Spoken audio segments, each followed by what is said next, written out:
नमस्कार। आकाशवाणी से प्रस्तुत है समाचार प्रभात।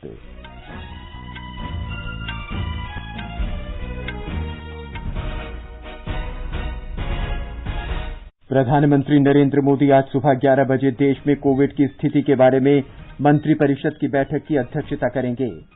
स्वास्थ्य मंत्रालय ने कोविड के हल्के लक्षणों और लक्षण विहीन रोगियों के घर में पृथकवास के बारे में संशोधित दिशा निर्देश जारी किए। राज्य सरकारों के लिए कोवैक्सीन टीके की कीमत 600 रुपये से घटाकर 400 रुपये कर दी गई है। देश में अब तक 15 करोड़ 21 लाख से अधिक टीके लगाए जा चुके हैं। भारतीय बीमा विनियामक और विकास प्राधिकरण ने बीमा कंपनियों से कहा, कोविड से संबंधित कैशलेस दावों को 1 घंटे के भीतर निपटाएं। ऑक्सीजन एक्सप्रेस रेलगाड़ियों का विस्तार हरियाणा और तेलंगाना तक किया गया। उत्तर प्रदेश सरकार ने सप्ताह अंत कर्फ्यू मंगलवार सुबह तक बढ़ाया। सरकार ने 258 लाख टन से अधिक गेहूं की खरीद की, जिससे 25 लाख से अधिक किसानों को लाभ पहुंचा। और आईपीएल क्रिकेट में दिल्ली कैपिटल्स ने कोलकाता नाइट राइडर्स को 7 विकेट से हराया।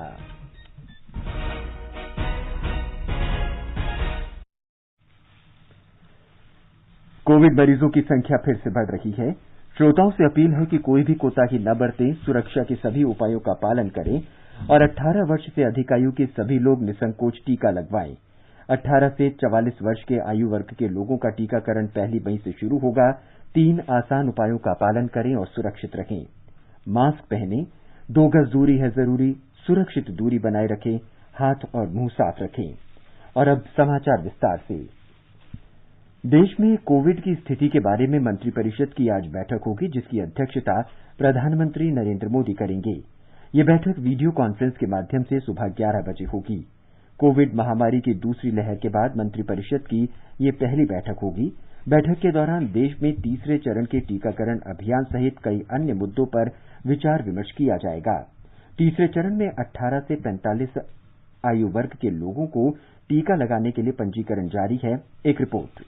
स्वास्थ्य सचिव ने कल गृह सचिव को सर्वाधिक प्रभावित 9 राज्यों में कोविड की स्थिति से संबंधित रिपोर्ट सौंपी। कोविड संक्रमण से सर्वाधिक प्रभावित राज्यों और केंद्र शासित प्रदेश में महाराष्ट्र, केरल, कर्नाटक, उत्तर प्रदेश, तमिलनाडु, दिल्ली, आंध्र प्रदेश, पश्चिम बंगाल और छत्तीसगढ़ शामिल हैं। प्रधानमंत्री संबंधित पक्षों और वरिष्ठ अधिकारियों के साथ बैठक कर देश में कोविड की स्थिति की लगातार समीक्षा कर रहे हैं। श्री मोदी ने राज्यों के मुख्यमंत्रियों, वैक्सीन निर्माताओं, दवा उद्योग के प्रतिनिधियों के साथ बैठकें कर कोविड संक्रमण को नियंत्रित करने के उपायों पर विचार विमर्श किया। श्री मोदी ने देशभर के ऑक्सीजन उत्पादकों के साथ भी बैठक कर ऑक्सीजन उत्पादन बढ़ाने और इसकी आवाजाही के बारे में भी वार्ता की। टीका निर्माताओं को उत्पादन बढ़ाने के साथ साथ नई राष्ट्रीय और अंतर्राष्ट्रीय कंपनियों के साथ साझेदारी करने को कहा गया है। दवा निर्माताओं से अपने स्टॉक का 50% राज्य सरकारों और खुले बाजार में पहले से घोषित दाम पर देने का निर्देश भी दिया गया है। फिलहाल 45 वर्ष और अधिक आयु के लोग टीके लगवाने के पात्र हैं, जबकि 1 मई से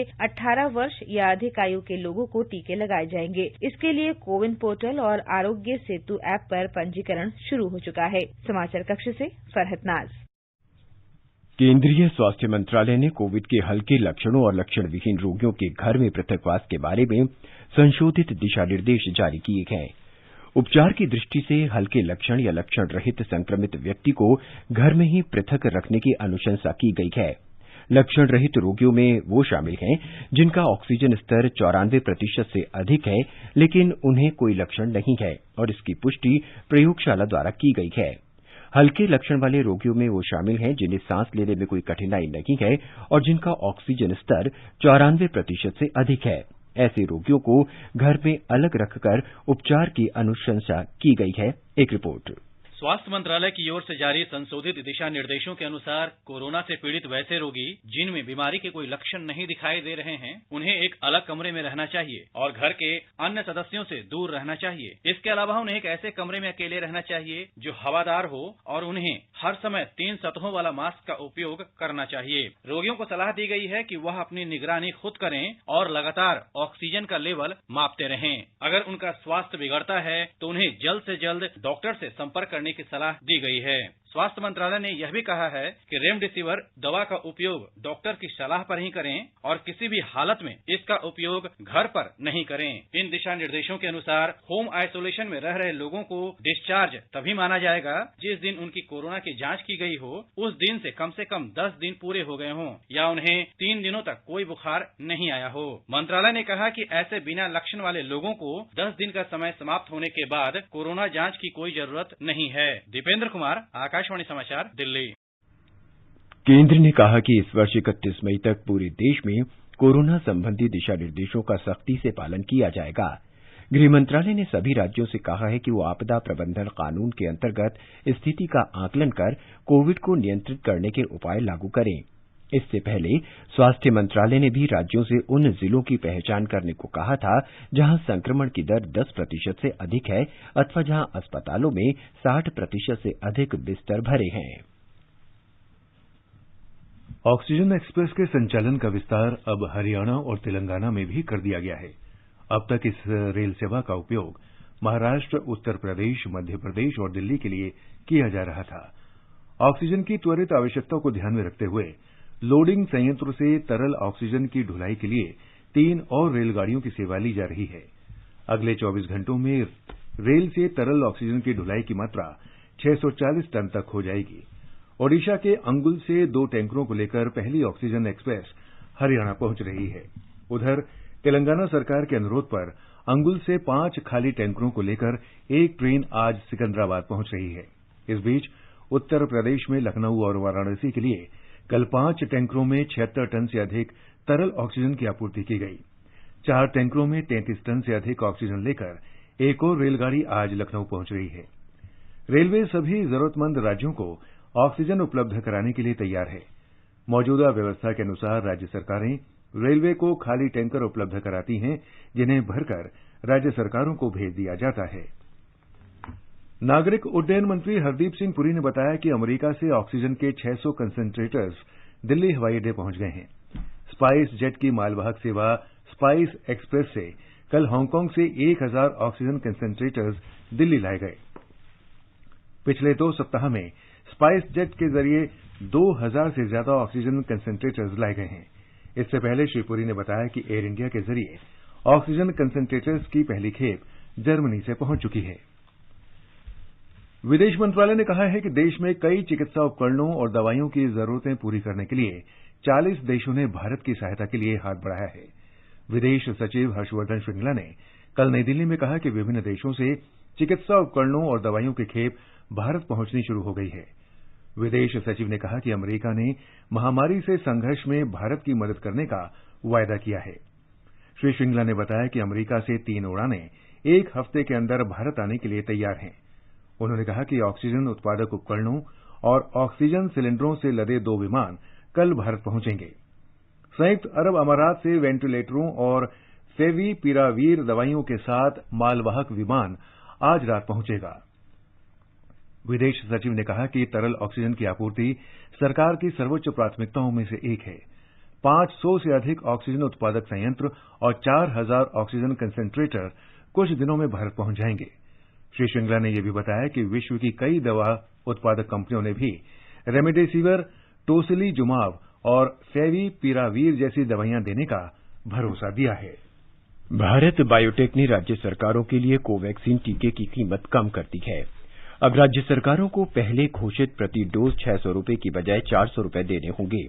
भारत बायोटेक ने कहा है कि यह फैसला सार्वजनिक स्वास्थ्य व्यवस्था के सामने नई चुनौतियों को देखते हुए किया गया है। निजी अस्पतालों के लिए कोवैक्सीन की कीमत $1200 रुपये प्रति डोज होगी। निर्यात के लिए इसकी कीमत $15 से $20 होगी। इससे पहले राज्यों के लिए कोविशील्ड वैक्सीन की कीमत $400 रुपये से घटाकर $300 रुपये कर दी गई थी। केंद्रीय परिवहन मंत्री नितिन गडकरी ने कल नागपुर में एक मोबाइल कोविड आरटी-पीसीआर परीक्षण प्रयोगशाला का उद्घाटन किया। स्पाइस हेल्थ और नागपुर नगर निगम द्वारा संचालित इस प्रयोगशाला की क्षमता प्रतिदिन 3000 नमूनों की जांच की है। ये प्रयोगशाला 24 घंटे के अंदर रिपोर्ट उपलब्ध करा सकती है। इस प्रयोगशाला में 425 रुपये में नमूने की जांच की जाएगी। श्री गडकरी ने कहा कि इस सुविधा से रोग का जल्दी पता लगाया जा सकेगा। इससे मोबाइल पर ही रोगी को उसकी रिपोर्ट मिल जाएगी। इसमें नागपुर के अलावा भंडारा, चंद्रपुर और पूर्व विदर्भ के गढ़चिरौली जैसे जिलों में नमूनों की जांच भी की जाएगी। भारत में अब तक कोविड के 15 करोड़ 21 लाख से ज्यादा टीके लगाए जा चुके हैं। इनमें पहला टीका लगवाने वाले 93,85,000 स्वास्थ्यकर्मी और दूसरा टीका लगवाने वाले 61 लाख से ज्यादा स्वास्थ्यकर्मी शामिल हैं, जबकि पहला टीका लगवाने वाले 1 करोड़ 24 लाख से ज्यादा और दूसरा टीका लगवाने वाले 67 लाख से ज्यादा अग्रिम पंक्ति के कार्यकर्ता भी शामिल हैं। देश में इस साल 16 जनवरी से विश्व का सबसे बड़ा टीकाकरण अभियान शुरू किया गया। स्वास्थ्य मंत्रालय ने बताया कि कल तक 20,84,000 से ज्यादा लोगों को कोविड टीके लगाए गए। कोविन पोर्टल पर तीसरे चरण के टीकाकरण के लिए 2 दिन में ही 2 करोड़ से अधिक लोगों ने पंजीकरण कराया है। विश्व के सबसे बड़े कोविड टीकाकरण अभियान के तीसरे चरण के लिए पंजीकरण सुगमतापूर्वक चल रहा है। अब तक 2 करोड़ 12 लाख से अधिक लोग पंजीकरण करा चुके हैं। पंजीकरण कल शाम 4 बजे शुरू हुआ। इस चरण में 18 वर्ष और इससे अधिक उम्र के लोगों का टीकाकरण शनिवार से शुरू होगा। स्वास्थ्य और परिवार कल्याण मंत्री डॉक्टर हर्षवर्धन ने कहा कि कोविन डिजिटल प्लेटफॉर्म बिना किसी तकनीकी बाधा के काम कर रहा है। हमारा जो कोविन प्लेटफॉर्म है, शायद दुनिया का सबसे ज्यादा बड़ा, सबसे ज्यादा सफल, सबसे ज्यादा डिजिटली टेक्नोलॉजिकली साउंड प्लेटफॉर्म, जिसके ऊपर एकदम सीमलेस तरीके से 15 करोड़ से ज्यादा लोगों का वैक्सीनेशन, उनका रजिस्ट्रेशन हुआ। कल 3 घंटे के अंदर अंदर कोविन प्लेटफॉर्म को स्टार्ट करने के बाद मैंने देखा कि 88 लाख उसके ऊपर हमारे नौजवान अपने आप को वैक्सीनेशन के लिए बुक कर चुके थे और अब जैसे जैसे उनको जो जो अपॉइंटमेंट्स मिलती जाएंगी वो अपना वैक्सीनेशन कराएंगे। स्वास्थ्य मंत्री ने कहा कि ये आंकड़े स्पष्ट करते हैं कि प्रणाली बिना किसी व्यवधान के काम कर रही है। कोविन सॉफ्टवेयर मजबूत, विश्वसनीय और कुशल तकनीक है और इससे किसी भी स्थान से किसी भी समय टीकाकरण के लिए पंजीकरण कराया जा सकता है। इस विशेष डिजिटल प्लेटफॉर्म को डिजाइन करते समय इसकी गति और बड़े पैमाने पर कार्यक्षमता को ध्यान में रखा गया है। राष्ट्रीय महिला आयोग ने गर्भवती महिलाओं को आपात स्थिति में चिकित्सा सहायता प्रदान करने के लिए एक व्हाट्सएप हेल्पलाइन नंबर शुरू किया है। इसका नंबर है 9354954224। राष्ट्रीय महिला आयोग ने यह कदम गर्भवती महिलाओं को चिकित्सा सहायता प्राप्त करने में आ रही कठिनाइयों को देखते हुए उठाया है। देश भर में 24 घंटे काम करने वाले इस नंबर का इस्तेमाल करके गर्भवती महिलाएं आयोग तक पहुंच बना सकती हैं। आयोग में एक समर्पित टीम शिकायतों को जल्दी निपटाने के लिए दिन रात काम कर रही है। इसके साथ ही आयोग से ईमेल help@ncw@gmail.com पर भी संपर्क किया जा सकता है। ये समाचार आकाशवाणी से प्रसारित किए जा रहे हैं। माँ कब आएगा? अभी आएगा। अरे बोलो ना माँ, कब आएगा? बोला ना, अभी आ जाएगा। ये ले, आ गया कुआं। अरे कुआं नहीं माँ, हमारे घर नल से जल कब आएगा? नल से? अरे गुड्डी, बहुत जल्दी आएगा पानी। जल जीवन मिशन आ चुका है। हम 1 कदम उठाएंगे तो सरकार 10 कदम उठाएगी। सच? तुम्हारे मुंह में घी शक्कर। घी शक्कर नहीं माँ, स्वच्छ जल। 2024 तक देश के सभी 19 करोड़ घरों में पहुंचेगा पीने का साफ पानी। अब होगा हर घर जल। जल जीवन मिशन, जल शक्ति मंत्रालय, भारत सरकार। समाचार प्रभात में आपका फिर स्वागत है। आगे बढ़ने से पहले एक नजर मुख्य समाचारों पर। प्रधानमंत्री नरेंद्र मोदी आज सुबह 11 बजे देश में कोविड की स्थिति के बारे में मंत्रिपरिषद की बैठक की अध्यक्षता करेंगे। स्वास्थ्य मंत्रालय ने कोविड के हल्के लक्षणों और लक्षणविहीन रोगियों के घर में पृथकवास के बारे में संशोधित दिशा निर्देश जारी किए। राज्य सरकारों के लिए कोवैक्सीन टीके की कीमत 600 रुपये से घटाकर 400 रुपये कर दी गई है। देश में अब तक 15 करोड़ 21 लाख से अधिक टीके लगाए जा चुके हैं। भारतीय बीमा विनियामक और विकास प्राधिकरण ने बीमा कंपनियों से कहा, कोविड से संबंधित कैशलेस दावों को 1 घंटे के भीतर निपटाएं। ऑक्सीजन एक्सप्रेस रेलगाड़ियों का विस्तार हरियाणा और तेलंगाना तक किया गया। उत्तर प्रदेश सरकार ने सप्ताहांत कर्फ्यू मंगलवार सुबह तक बढ़ाया। सरकार ने 258 लाख टन से अधिक गेहूं की खरीद की, जिससे 25 लाख से अधिक किसानों को लाभ पहुंचा। और आईपीएल क्रिकेट में दिल्ली कैपिटल्स ने कोलकाता नाइट राइडर्स को 7 विकेट से हराया। भारतीय बीमा विनियामक और विकास प्राधिकरण IRDAI ने बीमा कंपनियों को निर्देश दिया है कि कोविड से जुड़े कैशलेस दावों को उचित दस्तावेज मिलने के 60 मिनट के भीतर मंजूरी दे दें। बीमा प्राधिकरण ने इसकी घोषणा दिल्ली उच्च न्यायालय के निर्देश के बाद की है। उच्च न्यायालय ने कहा था कि बीमा कंपनियों को कैशलेस दावों की प्रक्रिया तुरंत निपटाने के लिए सूचित करें, ताकि अस्पतालों में नए रोगियों के लिए बिस्तर जल्दी खाली हो सकें। उत्तर प्रदेश सरकार ने सप्ताहांत में रात का कर्फ्यू एक दिन और बढ़ाने का फैसला किया है। राज्य में अब शनिवार और रविवार के साथ साथ सोमवार को भी कर्फ्यू जारी रहेगा। आज रात 8 बजे से शुरू होने वाला कर्फ्यू मंगलवार सुबह 7 बजे तक जारी रहेगा। राज्य में आयुष चिकित्सकों को भी सेवा कोरोना के खिलाफ लड़ाई में ली जाएगी। राज्य में करीब 5000 आयुष डॉक्टर हैं। मुख्यमंत्री योगी आदित्यनाथ ने राज्य में कोविड रोगियों के लिए बिस्तरों की संख्या बढ़ाने का निर्देश दिया है। राज्य में कोविड की स्थिति की समीक्षा करने के बाद मुख्यमंत्री ने स्वास्थ्य विभाग से 15,000 बिस्तर बढ़ाने और चिकित्सा शिक्षा विभाग से 18,000 बिस्तर तत्काल बढ़ाने को कहा है। इस बीच 1 मई से टीकाकरण अभियान को गति देने के लिए सरकार ने वैश्विक निविदा आमंत्रित करने का फैसला किया है। राज्य सरकार पहले ही 18 साल से ज्यादा उम्र के लोगों के लिए 1 करोड़ टीकों का ऑर्डर दे चुकी है। राज्य में 18 साल से ज्यादा उम्र के करीब 9 करोड़ लोग हैं। बिहार में कोरोना के मामले लगातार तेजी से बढ़ रहे हैं। कल राज्य में 13,000 से अधिक लोगों में संक्रमण की पुष्टि हुई और 155 लोगों की मौत हुई। प्रदेश में अब तक कोविड से 2,480 लोगों की मौत हो चुकी है। संक्रमण की दर भी बढ़कर 13% से अधिक हो गई है। संक्रमण के सर्वाधिक मामले पटना और गया जिले में मिले हैं।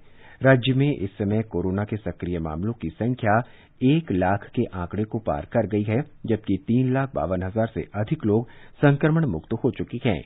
प्रदेश में कल 87,188 लोगों ने कोविड के टीके लगवाए। इसके साथ ही टीका लेने वालों की संख्या 70,53,347 हो गई है। मध्य प्रदेश के मुख्यमंत्री शिवराज सिंह चौहान ने कहा है कि राज्य में ऑक्सीजन की उपलब्धता लगातार बढ़ रही है और अप्रैल में ये 5 गुना बढ़ी है। वहीं राज्य में कोरोना संक्रमण की दर घट रही है। राज्य की साप्ताहिक औसत संक्रमण दर 22.7% है।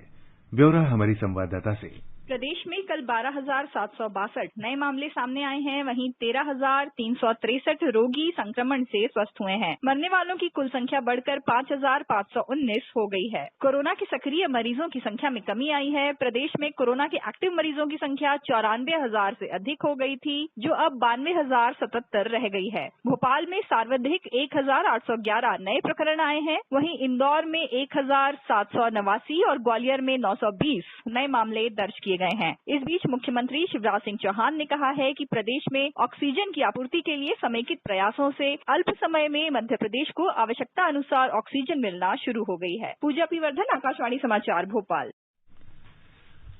गुजरात सरकार ने वैक्सीन की अपनी मांग को 1.5 करोड़ से बढ़ाकर 2.5 करोड़ कर दिया है। मुख्यमंत्री विजय रूपाणी ने सोशल मीडिया पर इसकी जानकारी देते हुए कहा कि सरकारी टीकाकरण केंद्रों पर 18 वर्ष से अधिक उम्र के लोगों को वैक्सीन निःशुल्क दी जाएगी। हमारे संवाददाता ने बताया है कि सरकार ने टीकाकरण के लिए राज्य भर में लगभग 6,000 केंद्र स्थापित किए हैं। मुख्यमंत्री श्री विजय रूपाणी ने कहा कि गुजरात के पास इस वक्त टीके के 7 लाख से अधिक डोज उपलब्ध है, जिससे 45 साल से ऊपर के लोगों को टीके लगाने का अभियान जारी रहेगा। उन्होंने कहा कि 18 साल से ऊपर के लोगों के लिए टीकाकरण टीके के नए डोज उपलब्ध हो जाने के बाद 15 मई से पहले शुरू हो जाएगा। इस बीच राज्य सरकार ने सभी विधायकों को अपने क्षेत्र का 25 लाख रुपए का अनुदान अपने जिले की सरकारी अस्पतालों में चिकित्सा साधनों के लिए खर्च करने की अनुमति दी है। इसी तरह राज्य में सभी सरकारी कार्यालय 15 मई तक 50% उपस्थिति से चलाए जाएंगे। राज्य सरकार द्वारा आज सभी जिलों को कुल 150 नई एम्बुलेंस दी गई है। इसी तरह अहमदाबाद में DRDO द्वारा स्थापित 900 बेड की धन्वंतरी कोविड अस्पताल में आज 140 और डॉक्टरों ने ड्यूटी ज्वाइन की है। योगेश पंड्या, आकाशवाणी समाचार, अहमदाबाद। महाराष्ट्र सरकार ने राज्य में कोविड से संबंधित मौजूदा प्रतिबंध की अवधि 15 मई तक बढ़ा दी है। प्रदेश में कोविड के नए मामले और इससे होने वाली मृत्यु दर में वृद्धि को ध्यान में रखकर ये फैसला किया गया है। एक रिपोर्ट। महाराष्ट्र में कल कोविड के 771 मौतें और 66,119 नए मामले सामने आए हैं। इस संबंध में महाराष्ट्र के मुख्यमंत्री उद्धव ठाकरे ने एक आदेश द्वारा कहा है कि वायरस को रोकने के लिए 30 अप्रैल से 15 मई तक कड़क निर्बंध बढ़ाए गए हैं। मुख्यमंत्री ठाकरे ने सभी जिला कलेक्टरों को कोविड-19 की तीसरी लहर के लिए तैयार रहने के आदेश दिए हैं। उन्होंने दवाओं, ऑक्सीजन संयंत्रों, अस्पतालों के अग्नि ऑडिट समय पर करने के लिए उचित योजना बनाने के निर्देश दिए हैं और कहा है कि इसे वास्तव में लागू होना चाहिए। उन्होंने कहा कि टीकाकरण की प्रक्रिया को तेज करना समय की जरूरत है, लेकिन कोविड टीकों की अनुपलब्धता के कारण हमें जिला स्तर पर टीकों के वितरण में उचित योजना को लागू करना होगा। भावना गोखले, आकाशवाणी समाचार, मुंबई। महाराष्ट्र के लातूर जिले में 105 वर्षीय वरिष्ठ नागरिक धेनु चौहान ने कोरोना वायरस को मात दी है। उनकी 95 साल की पत्नी भी कोरोना से संक्रमित थीं। हमारे संवाददाता ने बताया है कि दोनों को मार्च के अंतिम सप्ताह में संक्रमित पाया गया था। उन्हें 8 दिन सरकारी अस्पताल में रखा गया। दोनों ने अस्पताल में इलाज कराया और ठीक होने के बाद घर वापस आ गए। अब दोनों स्वस्थ हैं। श्री धेनु चौहान ने सभी से कहा है कि चिंता न करें और आशा रखें कि उपचार के बाद सभी मरीज स्वस्थ हो जाएंगे। ओडिशा सरकार ने कल से 18 से 44 वर्ष के लोगों के लिए टीकाकरण कार्यक्रम शुरू करने के लिए 2 टीका निर्माता कंपनियों से कोविड टीके की तुरंत आपूर्ति करने को कहा है। इसके लिए सीरम इंस्टीट्यूट ऑफ इंडिया से मई महीने के लिए 40 लाख कोविशील्ड के टीके की आपूर्ति का अनुमान लगाया गया है, जबकि जून, जुलाई और अगस्त के लिए 60 लाख टीकों की आवश्यकता होगी। भारत बायोटेक से 2 चरणों के लिए 10,34,000 कोवैक्सीन टीकों की आपूर्ति करने को कहा गया है। राज्य में 18 से 44 वर्ष आयु वर्ग के लगभग 4 लाख लोग पंजीकृत हुए हैं। हालांकि तीसरे चरण का टीकाकरण टीकों की उपलब्धता पर निर्भर होगा। इसके लिए राज्य सरकार टीका निर्माता कंपनियों के संपर्क में है। इस बीच राज्य में कोविड संक्रमण की बढ़ोतरी को देखते हुए राज्य की पुलिस ने विशेष अभियान चलाया है। अप्रैल महीने में पुलिस ने मास्क नहीं लगाने और कोविड दिशा निर्देशों का उल्लंघन करने पर लोगों से 5 करोड़ 24 लाख रुपए जुर्माने के रूप में वसूले हैं।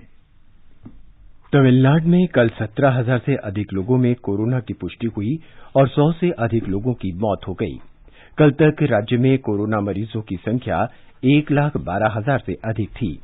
इस दौरान 15,542 रोगियों को इलाज के बाद छुट्टी दे दी गई, जबकि चेन्नई में 40 लोगों की कोरोना से मौत हो गई। राज्य सरकार ने रविवार से अगले आदेश तक के लिए लॉकडाउन लगा दिया है। प्रतिदिन कर्फ्यू रात 10 बजे से सुबह 4 बजे तक लागू रहेगा। केंद्र ने कल असम के लिए 1.5 लाख कोविशील्ड वैक्सीन भेज दी है। स्वास्थ्य मंत्री हेमंत बिस्वा शर्मा ने कहा कि राज्य में अब कुल 7,70,000 से अधिक वैक्सीन उपलब्ध हैं।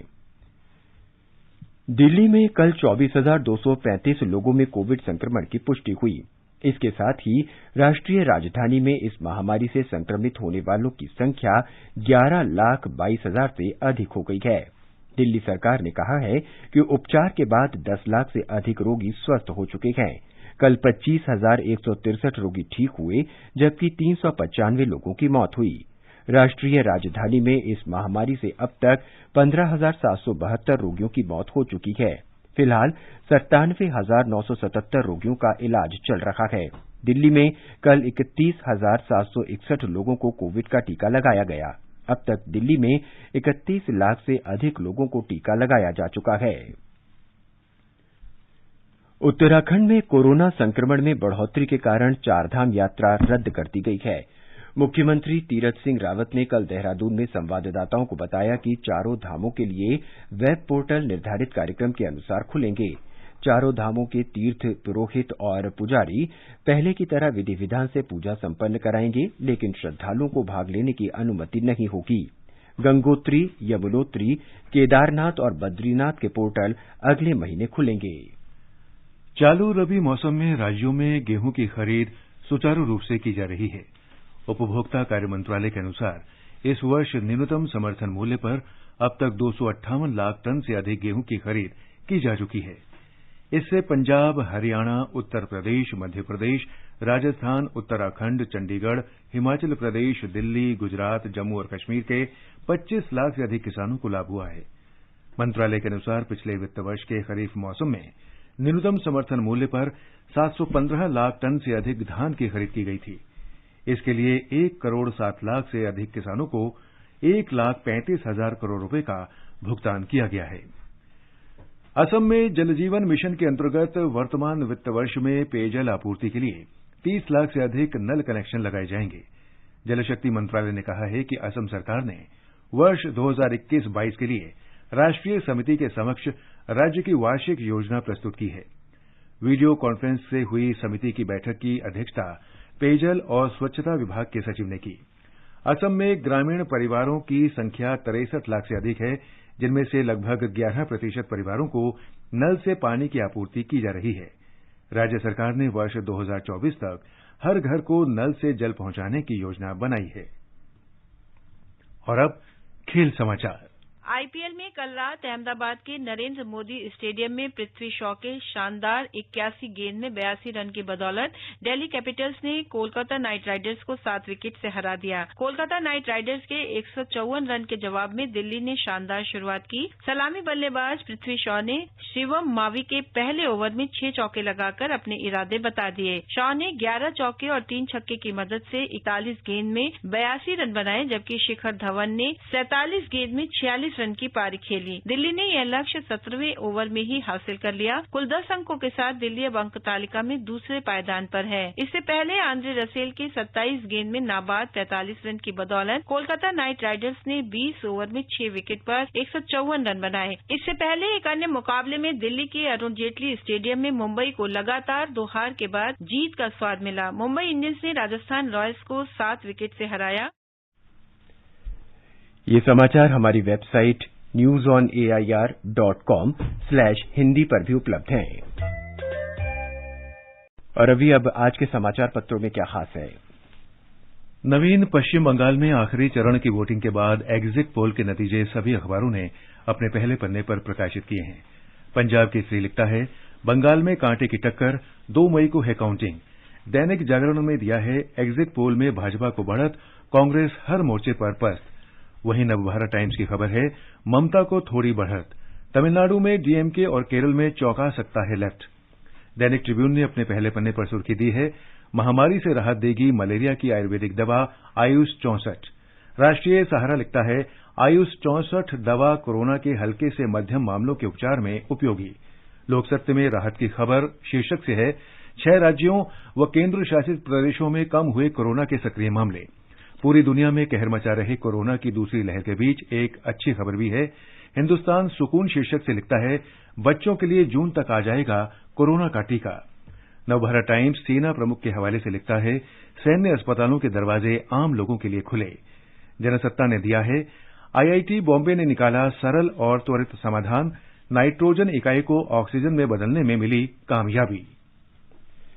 अंत में मुख्य समाचार एक बार फिर। प्रधानमंत्री नरेंद्र मोदी आज 11 बजे देश में कोविड की स्थिति के बारे में मंत्रिपरिषद की बैठक की अध्यक्षता करेंगे। स्वास्थ्य मंत्रालय ने कोविड के हल्के लक्षणों और लक्षण विहीन रोगियों के घर में पृथकवास के बारे में संशोधित दिशा निर्देश जारी किए। राज्य सरकारों के लिए कोवैक्सीन टीके की कीमत 600 रुपये से घटाकर 400 रुपये कर दी गई है। देश में अब तक 15 करोड़ 21 लाख से अधिक टीके लगाए जा चुके हैं। भारतीय बीमा विनियामक और विकास प्राधिकरण ने बीमा कंपनियों से कहा, कोविड से संबंधित कैशलेस दावों को 1 घंटे के भीतर निपटाए। ऑक्सीजन एक्सप्रेस रेलगाड़ियों का विस्तार हरियाणा और तेलंगाना तक किया गया। उत्तर प्रदेश सरकार ने सप्ताह अंत कर्फ्यू मंगलवार सुबह तक बढ़ाया। सरकार ने 258 लाख टन से अधिक गेहूं की खरीद की, जिससे 25 लाख से अधिक किसानों को लाभ पहुंचा। और आईपीएल क्रिकेट में दिल्ली कैपिटल्स ने कोलकाता नाइट राइडर्स को 7 विकेट से हराया। इसके साथ ही समाचार प्रभात का ये अंक समाप्त हुआ। नमस्कार।